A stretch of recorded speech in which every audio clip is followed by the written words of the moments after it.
We're here in Williamsburg. This is usually my Brooklyn route, headed to Beacon's Closets, which the one in Greenpoint's always been the best one. I used to work down here too, just on White, early 2000s. Used to be hookers and condoms in our lobby area. Every morning we go to work.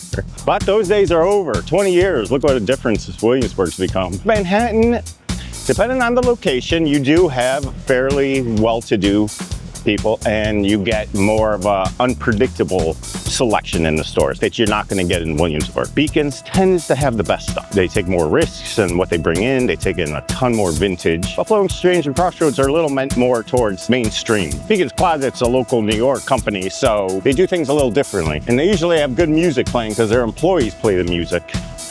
Whew. It feels good in here. Okay, as you can see, this is the biggest place that I shop. And they have a lot of men's, and they carry jackets even in the off season, which is great. Now look at what these is. Look at these crazy shoes. These are early Martine Rose, fantastic designer. We're just gonna sift through these things and see what we can find. Ooh, Fiorucci. This is an older brand. You don't see Fiorucci too often. I used to do PR for them in the late 90s. Italian brand. You remember with the angels? This looks like a men's. I didn't realize they were doing men's. It's a cool anorak. Made in Romania. Not horrible. Actually, I think Prada is made in Romania sometimes. Barracuda is an English jacket. They made the Harrington jacket right here. Very popular. Never heard of this brand here, but something feels a little off about this. It's a pretty cool piece, but I don't think I would sell it. Actually, let's look it up. See, I don't know everything. I got to look up pieces too, and well, the regular price on this jacket is $690. Well, this is one we're gonna take. So nuts. So you find a lot of things from the real with their tags on it. This is another brand that you know, it's a cool like mid-price brand, Alex Mill. I think it's great for guys. I'm sure most people that are watching this are already gonna know. Sometimes when you find an older label, you do wanna just double check to make sure it's not a big E, which this is not. This is a lowercase e, which they changed in the 60s. If it has the big E, you can tell that is made much earlier, and those are the ones that you want. It's not bad. All Saints leathers are pretty good, actually. Oh, it's a small. Not quite time yet. You know, Carhartt sells well, depending. This seems to be some co-branded company Carhartt. I'm not sure where it's from. It's not for us. Ooh, what's this? Oh, it's got a bit of stains there. That's too bad. You don't find Issey Miyake stuff too much. It just has too many stains though. That's a really cool piece. I've never seen this. It's 60, yeah, I wouldn't get much more than that. This thing was cleaned up, a few $100. This is the second Marathon Francois Gerbeau piece I've seen. Oh, this is Guess. It's China made, which means it's not a vintage one. This is a place where a lot of men, they skip because they ain't shopping for suits, but I shop for suits. A lot of times you'll run across J. Crew stuff, and J. Crew's a decent brand, you know, it could be expensive, but you want it. This is the Thompson, it's not as sought after, but if it says J. Crew Ludlow collection, it's something you're gonna wanna look at because it's a well-made suit. 54 John Barbados. It's a good suit jacket, just doesn't sell. What we found here, this is the Freeman Sporting Club. I believe they are out of business now. They did shut down their store on Rivington, but let's see how this feels. They made fantastic suits. Why are the sleeves so short? That's the other, if you're gonna, before you buy something, check sleeves because someone had these altered. I can't sell this, no one has arms like that. Oh, here's another custom made one by another great New York company, Brooklyn Tailors. This looks like it might be custom made too. Well, let's see if he's my size or anyone's size. It's not bad. This is a keeper and it's $34. Oh, what the hell? This is Officine Generale, another $1,000 suit. What size? It's a 48, so it's a small. Oh yeah, wow, all right. We just found 3 suits. This is what I love actually. So, you know, now we've hit 3 good suits in a row. It's almost like scratch off tickets, you know, because they come in bunches. So it's whoever sold these sold them together. Oh, I love Fountain Buttonware. Buttonware is another New York company. They just make really incredible basic pieces. But 10 years ago, they were one of the hotter brands around. Ah, this guy must be Japanese because whatever he left in there, the Ninja Clan, huh? All right, well, we found another one to buy because that is really nice. Comme des Garçons. Yeah. See, not everything Comme des Garçons is, I mean, this is just, I don't know what this is, but it's not worth the money.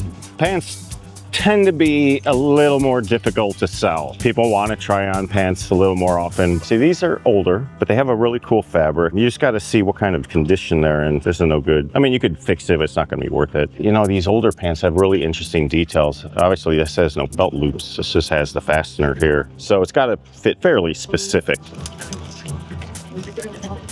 Okay, pants, nothing today. Now, usually I wouldn't pick up anything like this, but J.W. Anderson, the newest collection just released, and he has a Guinness collaboration. I have a feeling Guinness is gonna be a kind of hot vintage label. This sweatshirt's made in Ireland, and it's an older one. This label doesn't really exist anymore. Being that it's a Guinness one from Ireland, the price is a little high, but I think it's gonna be worth it. When you're not too sure, we're gonna look at comparables. Let's see if we can even find it. Sweatshirts. You see what's going on here? I don't see anything. I've seen enough. This is definitely a buy. And although it's coming off a little bit, I think it's all right. I really like it. I'm gonna keep this for myself, actually. I'm being very good about this recently. I always forget, but look at this thing, huh? I think I have some credit too. Thank you very much. All right, let's get the hell out of here. This was a good trip.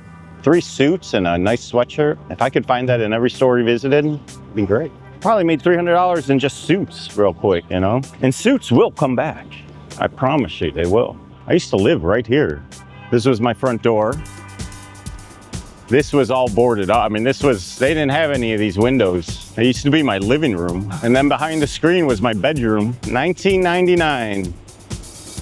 It was great, you know, we'd sit on the stoop right here. Turkey's Nest was there, but none of this wasn't here. This was just flatland. Williamsburg back in the late 90s was a really cool place to live. It was quiet. And now it is a place to get drunk. I guess it's always been like that. And we had a Polish restaurant up here that served kielbasa and mashed potatoes and sauerkraut, but everything else is new. Nudie jeans. So now we're headed to Buffalo Exchange, one of the many here in the city. Each offers something a little, and I don't go to the Astoria one. I don't find many things in Astoria. It's a lot of mall brands. It's very Queens, yeah. I mean, it's not that it's bad. It's just not what I'm going to be able to sell. I mean, you know, I only have so many days a week to do this, so going to Astoria for one store isn't worth it. Unless I want a gyro. Okay, we made it. Let's go. All right, let's see. You know, polo sells really well, but this is just too dirty. That's an awesome sweatshirt. I'm so sorry, but you can't record in here. Okay. Oh, okay.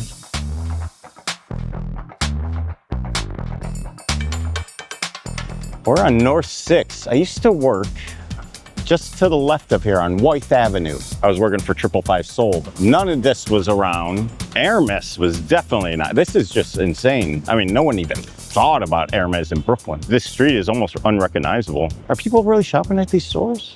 Every neighborhood's changed, for sure. I mean, it's been 25 years. But Williamsburg's got to be one of the most drastic. After Bloomberg came in and after 9/11, they changed all the zoning laws by the water. Those were all warehouses and offices, and then they rezoned it for residential. And it's just completely altered the fabric of the neighborhood. Chanel. Wow. So that's Chanel makeup. Makes it, I guess, a little more palpable. Oh, dude, the festival I was at, it was... So that is Williamsburg, for the most part. You want to get some coffee?